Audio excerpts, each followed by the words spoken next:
yakni sebutkan satu hal, kalau saudara kita Kristiani membaca ayat itu atau mengetahui tentang pengetahuan itu tentang Bible, dia akan pasti masuk Islam. Apa itu?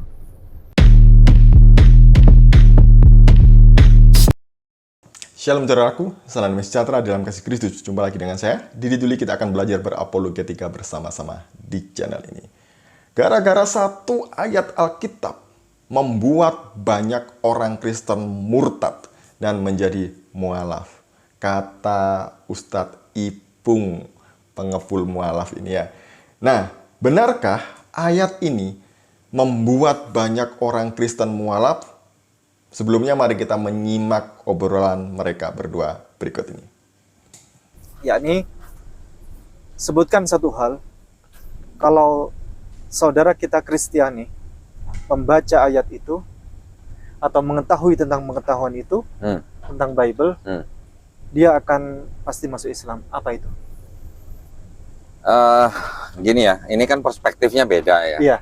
Tapi kalau secara umum sebenarnya, secara akal sehat dan anggap aja tanpa doktrin gitu ya. Iya.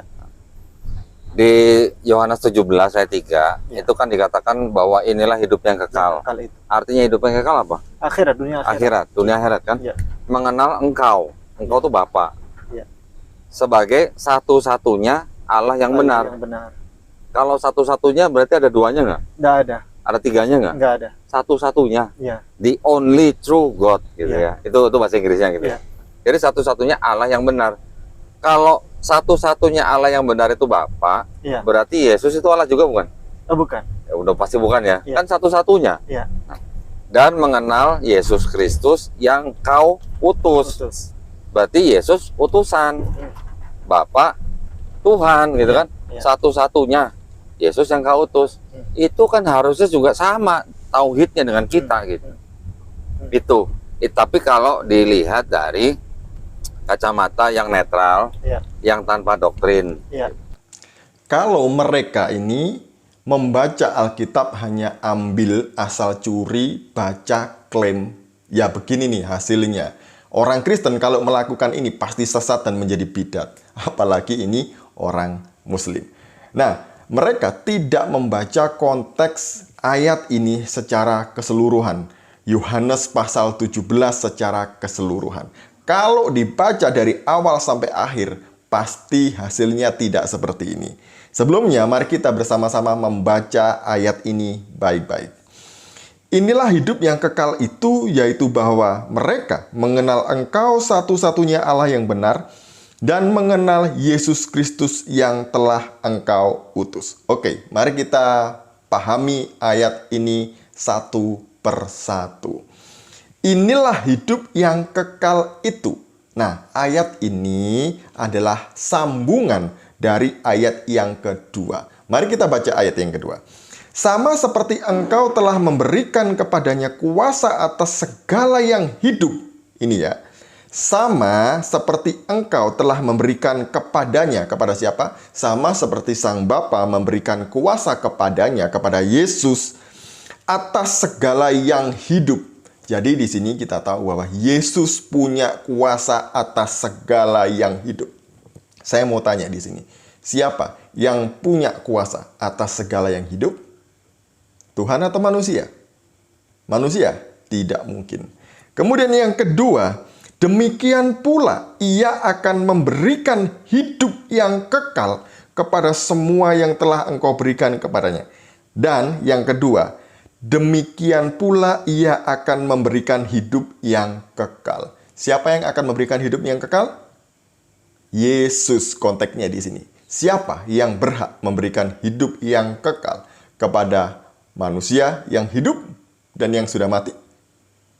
Tuhan. Manusia? Tidak mungkin. Itu ya. Nah, sekarang ke ayat yang ketiga. Inilah hidup yang kekal itu. Jadi ini adalah penjelasan dari ayat yang kedua. Yaitu bahwa mereka mengenal Engkau satu-satunya Allah yang benar. Ini ya. Hidup yang kekal adalah mengenal Sang Bapa sebagai satu-satunya Allah yang benar.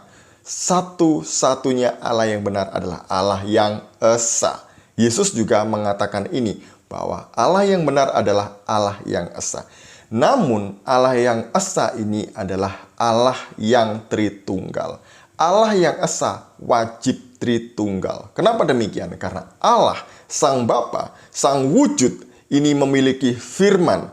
Firman inilah yang menjadi manusia disebut Yesus. Kemudian Bapa, Sang Wujud, selain dia punya firman, dia juga punya roh. Dan roh inilah yang dinamakan dengan Roh Kudus. Ketiganya adalah satu kesatuan, tidak dapat dipisahkan. Bisa dibedakan, namun tidak bisa dipisah-pisahkan. Allah Bapa, firman Yesus Kristus, dan Roh Kudus. Jadi ingat itu ya. Mari kita kembali ke sini. Satu-satunya Allah yang benar dan mengenal Yesus Kristus yang telah engkau utus. Di sini ya, di sini. Perhatikan baik-baik. Yang pertama, mengenal Bapa sebagai satu-satunya Allah yang benar. Yang kedua, syarat untuk mendapatkan hidup kekal adalah mengenal Yesus Kristus yang telah engkau utus. Kenapa kalau Yesus ini hanya manusia biasa dijadikan syarat untuk manusia mendapat hidup yang kekal? Apakah dia manusia biasa? Tentu tidak. Apakah dia utusan biasa? Tentu tidak. Dia utusan lebih dari sekedar utusan. Karena dia datang ke sini, ke dunia ini, dia Sang Firman memang diutus oleh Sang Bapa. Tapi jangan lupa bahwa Sang Firman berdiam kekal di dalam wujud Sang Bapa. Jadi ayat ini dijelaskan dengan gamblang di ayat yang ke-22. Dan aku telah memberikan kepada mereka kemuliaan yang engkau berikan kepadaku, supaya mereka menjadi satu, sama seperti kita adalah satu. Yesus bilang, kita adalah satu. Siapa? Bapa dan Firman adalah satu, bukan dua. Karena Allah yang esa itu adalah Tritunggal. Allah Bapa, Sang Wujud, Sang Firman, dan Roh Kudus.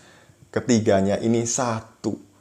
Tidak bisa dibedakan, tapi tidak bisa dipisahkan. Bayangkan kalau Allah tidak punya firman. Berarti Allah cacat gitu ya. Nah, Allah kami orang Kristen nggak cacat karena dia punya firman. Allah tidak punya roh. Allah macam apa yang nggak punya roh? Allah kami punya roh. Makanya Allah Bapa, Firman, dan Roh Kudus adalah satu.